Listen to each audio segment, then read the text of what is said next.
예수님께서는 천국 복음을 전파하시면서 각색 병든 자들을 고쳐주셨습니다.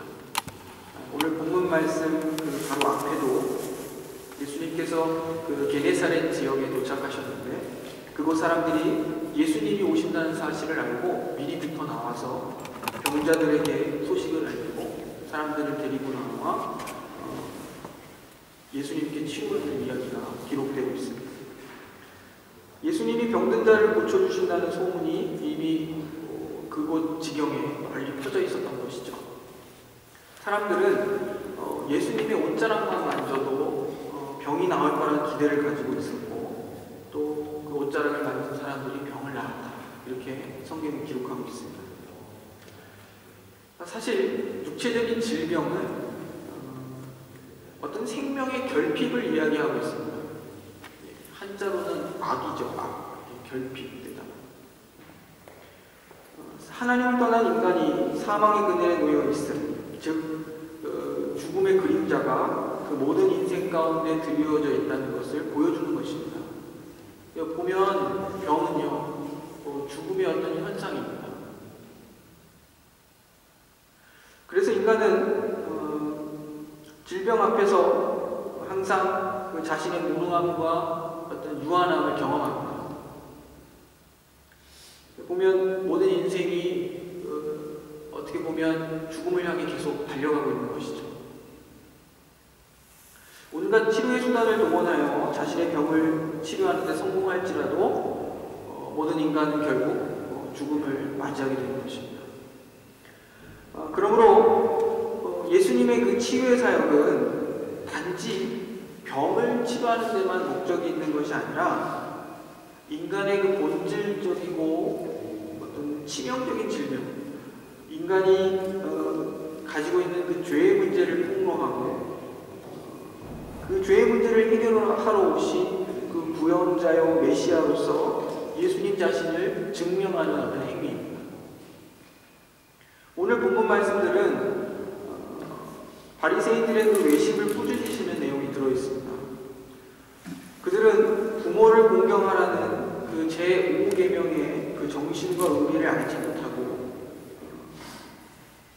자신들이 만들어 놓은 그 장로들의 유전을 오히려 하나님의 계명보다 더 우위에 두고 오히려 하나님의 계명을 버리는 그런 어리석음을 저지르고 있습니다. 그런데 예수님께서는 이들이 이렇게 행동하는 것은 어떤 근원적인 문제 때문이라는 것이죠. 마음의 문제, 마음의 질병, 인간이 치유할 수 없는 어떤 그 고질적인 그 마음의 질병, 그것 때문이다. 이렇게 말씀하시는 겁니다. 심각한 마음의 병이 있는 것입니다. 그 때문인지 이 마음의 질병을 다루는 본문 말씀을 예수님께서 각색 질병을 고쳐주시는 그 이야기들 사이에 이렇게 두고 있습니다. 앞뒤로 예수님께서 각색 병든 자들을 고쳐주시는 이야기들이 지금 오늘 본문 말씀을 둘러싸고 있는 것입니다. 바리새인과 서기관들이 예수님을 책잡으려고 멀리 예루살렘에서부터 게네사렛 이 지역까지 찾아왔습니다. 그리고 한 가지 꼬투리를 잡았습니다. 그것이 뭐냐면 예수님의 제자들이 손 씻지 않고 음식을 먹었다는 것입니다. 당시 장로들의 유전에 의하면 손을 꼭 씻고 음식을 먹어야 했습니다. 그게 이제 자신들을 정결케 하는 예식이었던 것입니다.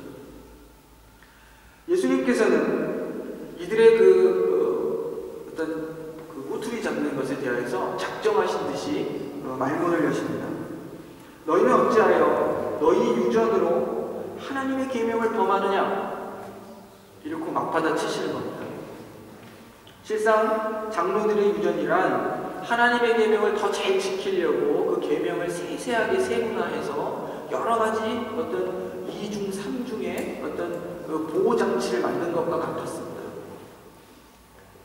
그런데 결과적으로 그것을 하나님의 계명보다 더 우위에 두고 하나님의 계명을 버리게 되었다는 것입니다. 예수님께서는 그 예로서 제5계명을 들고 계십니다. 하나님께서는 말씀하시기를 부모를 공경하라 이렇게 말씀하시고 아비나 어미를 회방하는 자는 반드시 죽을 것이다 이렇게 말씀하셨습니다. 그런데 그 당시에 유대인들은 고르반 제도를 가지고 있었습니다. 이 고르반이라는 뜻은 하나님께 드림받되었다 이런 뜻입니다.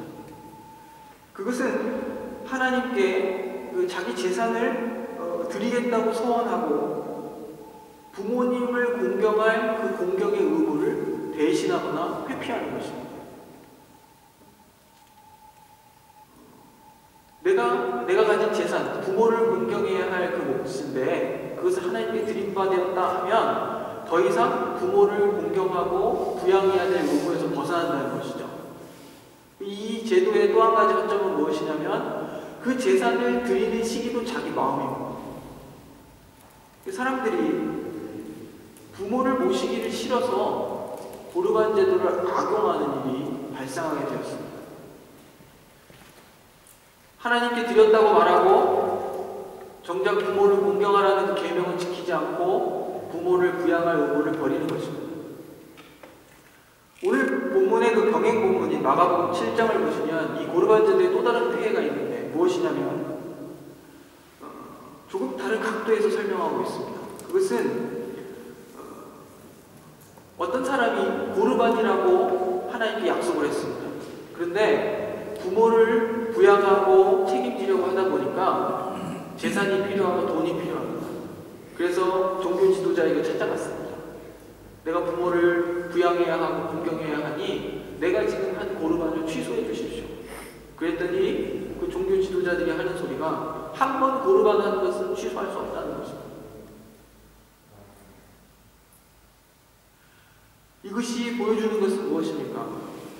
사람이 악해서 하나님의 계명을 왜곡하고 자기 마음대로 쓰려고 하는 것과 종교 지도자들이 아주 굳은 마음과 자신들의 어떤 종교적인 기득권을 생각해서 정말 계명을 지키려고 나아가서 그 고르반 한 것을 취소하려고 하는 자에게 그저 허락하지 않는 이런 모습들을 우리는 보게 되는 것입니다. 공경의 의무를 면제받고 싶어서 고르반 제도를 악용하는 모습을 보십시오. 사실 부모 공경의 계명은 부모님에게만 제한되는 것이 아니라 모든 윗사람과의 관계를 포괄하는 것입니다. 부모 공경으로부터 모든 사회적 관계의 그 평화와 질서가 시작됩니다. 부모가 공경을 받을 만하니까 공경하라고 명령하시는 것이 아닙니다. 부모 자식의 관계는 어떤 가치 판단이 개입되는 관계가 아닙니다. 부모의 권위는 하나님께서 주신 것입니다. 부모가 공경받을 만한가 아닌가 관계없이 우리 부모에게 권위를 허락하신 하나님의 명령에 순종하는 것입니다. 물론 부모가 신앙을 반대하고 핍박한다고 하면 고려해야 할 일들이 많이 발생합니다. 이러한 경우에 부모에게 무작정 순종할 수는 없을 것입니다. 그래서 예수님께서는 이런 말씀을 하십니다. 마태복음 10장 34절에 말씀하시기를 내가 너희에게 화평을 주러 온 것이 아니라 검을 주러 왔다. 오히려 우리의 신앙과 복음이 어떨 때에는 가족의 화목을 깰 수도 있는 그런 일이 발생한다. 이런 말씀을 하신 것입니다. 또한 유대 종교 지도자들을 보면 그들이 자신들의 유전을 하나님의 계명보다 더 우위에 두는 어리석음을 범하고 있고 오히려 하나님의 계명을 지키지 못하도록 장애물과 같이 지금 그들이 역할하고 있는 것을 보게 됩니다. 하나님의 말씀을 해석하고 그 말씀대로 살아갈 것을 종용해야 할 자들이 말씀의 장애물로 지금 서 있는 것입니다. 우리가 말씀에 순종하여 사는 삶을 통해 하나님의 하나님 되심과 그분의 영광과 성품 그리고 그 은혜롭고 긍휼이 가득한 뜻을 세상에 드러내는 삶, 즉 하나님을 영화롭게 하는 삶을 살아야 한다고 배웠습니다. 그런데 오히려 우리의 삶이 하나님의 계명과 거리가 멀고 그 계명의 걸림돌로 행하고 있다면 참으로 가슴 아픈 일이 아닐 수 없습니다. 왜 유대인들은 이런 어리석은 방식으로 사람의 계명을 앞세워서 하나님의 계명을 무너뜨리고 계명의 방해자가 되었겠습니까? 처음에는 그들이 큰 열심이 있었을 것입니다. 유전을 만들어서 어떤 세세한 규칙들을 만들어서 더 잘 지키고 싶어서 자신을 거룩하게 하고 또 성결하게 하라는 하나님의 명령 앞에서 자신을 정결케 하기 위해 손을 씻기 시작했을 것입니다. 그런데 문제는 밖에서 안으로 들어오는 것이 우리를 더럽히는 것이 아니라 우리 속에서 나오는 것이 우리를 더럽힌다는 사실을 알지 못했습니다. 인간은 전적으로 부패한 존재입니다. 유대인들은 정결례를 행하며 이것을 깨달았어야 합니다.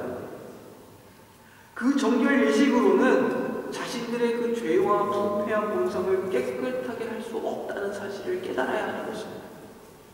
내가 지금 손을 씻고 있지만 이것으로 나의 그 죄가 깨끗이 씻어지지 않는다는 사실을 배워야 하는 것이죠. 고작 손 씻는 행위를 통해 자신들이 깨끗해질 수 있다고 생각하는 것이 아니라 자신들이 정결케 되어야 할 필요를 인식해야 하는 것입니다. 자신들의 그 죄인됨과 그 부패한 본성을 확인하고 손 씻는 정도가 아니라 특단의 조치가 필요하다는 사실을 깨달았어야 하는 것입니다. 속죄의 제사를 드리면서 내 죄를 대신하여 저렇게 죽임을 당해야 한다는 사실, 누군가가 내 죄를 대신하여 저렇게 죽임을 당해야 한다는 사실을 깨닫고 인식해야 하는 것입니다. 그런데 어떻습니까?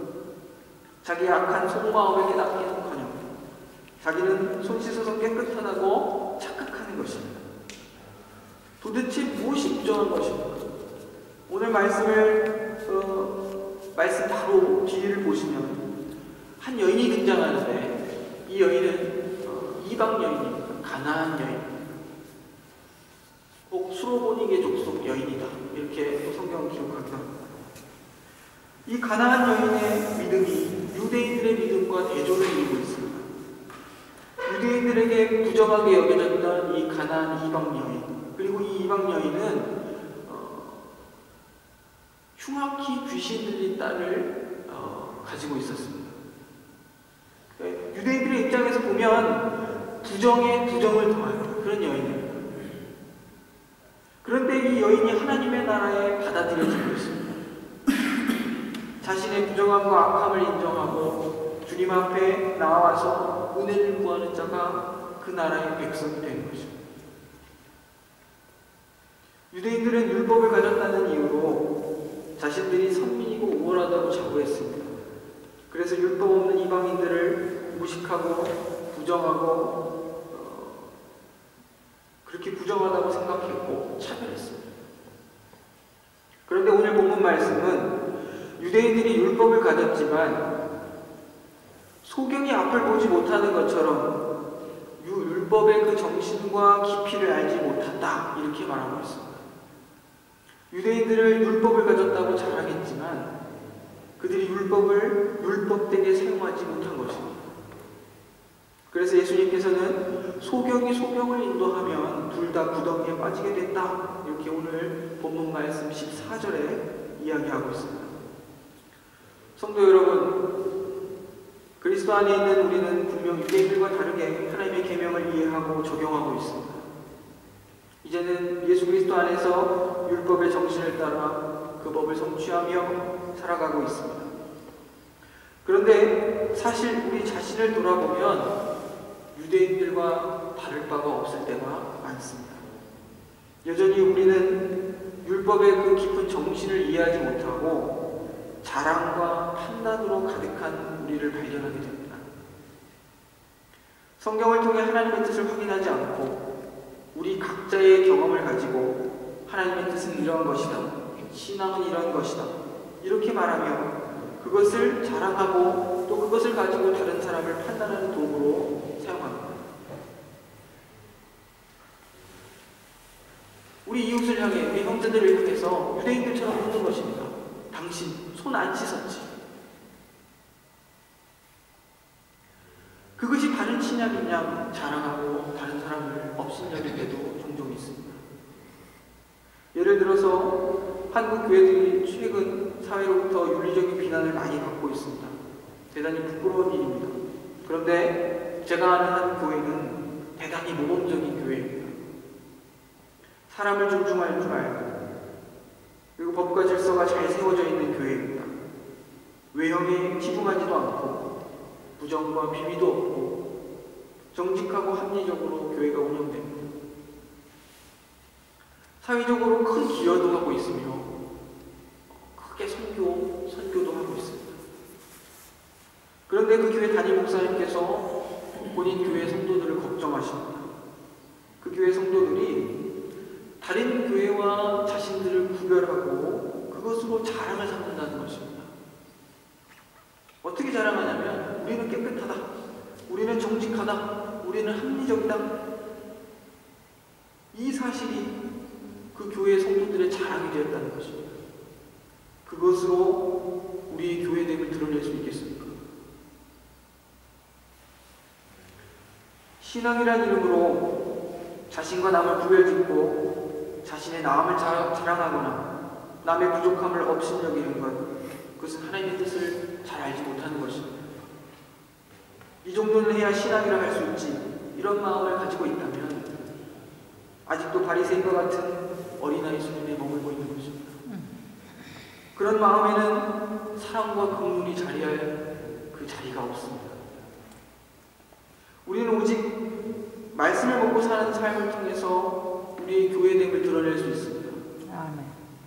하나님을 사랑하고 이웃을 사랑하는 삶을 책임있게 살아내므로써 우리가 누구인지를 세상에 드러낼 수 있는 것입니다. 그런데 그것의 정신이 바로 사랑입니다. 우리는 은혜를 입은 자들로 자랑할 것 없는 사람들입니다. 꼭 기억하셔야 합니다.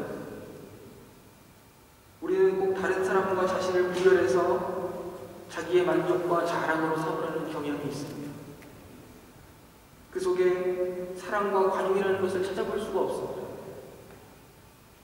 그것은 마치 주인에게 일반 달란트 빚을 탕감받은 자가 자기에게 고작 100데나리온 빚진 그 동반을 옥에 가두는 것과 같습니다.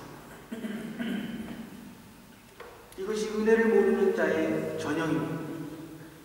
그런데 우리가 마치 이렇게 행동하는 것입니다. 유대인들은 모든 열심을 다해 하나님을 경배했지만 예수님 보시기에 헛된 경배였습니다. 헛된 경배는 하나님에 대한 오해에서 비롯됩니다. 그것은 하나님과 이웃 앞에서 자기 생각과 어떤 자의적인 경배 방식, 그것을 모집하는 데서 기인합니다.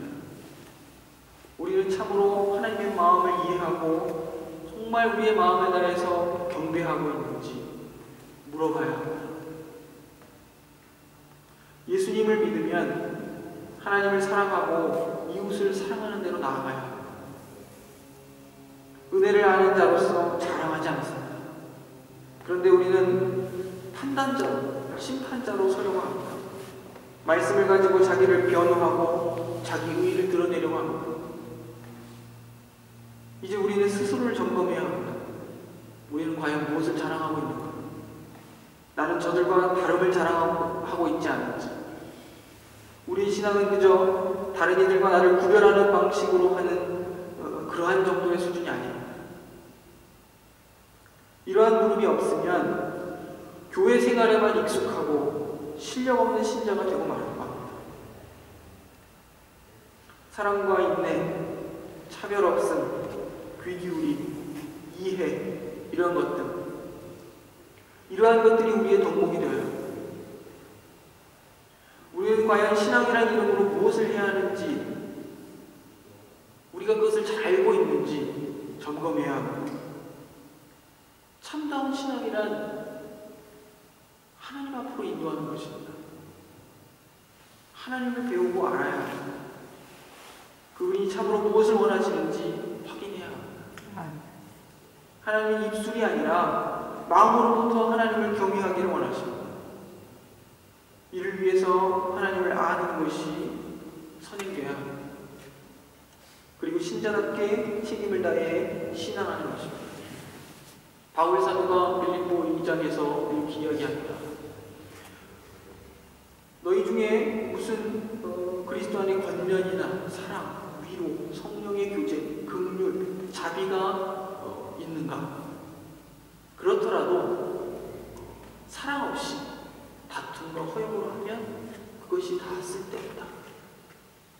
그렇게 말하고 있습니다. 우리는 그리스도의 마음을 품어야 합니다. 그리스도가 하나님이 사람이 되셔서 낮아지시고 십자가에 죽으신 예수, 그분이 우리의 주인이십니다. 그래서 우리는 오직 겸손한 마음으로 나보다 남을 낮게 여기는 것이 필요합니다. 우리 주인이 이러한 모범을 보이셨기 때문에 꼭 기억하기를 바랍니다. 신앙은 자기를 증명하는 것이 아닙니다. 자기 십자가를 지고 예수 그리스도를 쫓는 것, 그것이 신앙입니다. 이것을 다른 것으로 대체하려고 하는, 그것으로부터 피하려고 한다는 것은 있을 수 없는 일입니다. 여러분, 항상 하나님의 말씀 앞에서 그 말씀이 담고 있는 정신과 깊이를 늘 확인해야 합니다. 부모를 공경하라 말씀하셨으면 그것의 의미가 무엇인지, 그것이 그 인간관계에 어디까지를 포괄하는 것인지, 이런 것들을 늘 생각하고, 더 중요한 것은 그 섬김을 받는 대상이 그 섬김을 참 바득직하게 받을 수 있는 것인지, 우리의 섬김은 항상 바득직한 섬김이 되어야 할 것입니다. 기도하겠습니다.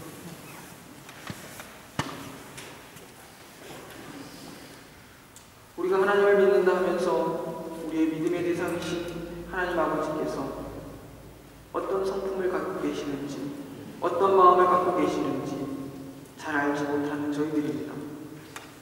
지금껏 저희가 한 것은 신앙이라는 이름으로 형제와 이웃을 아프게 한 일밖에 없습니다. 우리가 지금까지 얼마나 하나님 아버지의 마음을 아는데 어두운 자들이었는지 고백합니다. 주님, 이제는 사랑하게 하시옵소서. 아버지께서 자비와 긍휼을 원하신다는 사실을 늘 기억하게 하옵소서. 더 이상 우리의 신앙 행위가 우리의 자랑이 되지 않게 하시고 하나님의 은혜의 결과임을 늘 고백하게 하옵소서. 그리하여 자기가 세운 몇 가지 기준들로 다른 사람과 자신을 구별짓는 것으로 우리의 신자된 책임을 회피할 수 없음을 알게 하시옵소서. 우리가 책임을 다해 말씀을 지켜 사는 자들로 서 있게 하여 주옵소서. 존귀하신 예수 그리스도의 이름으로 기도드립니다.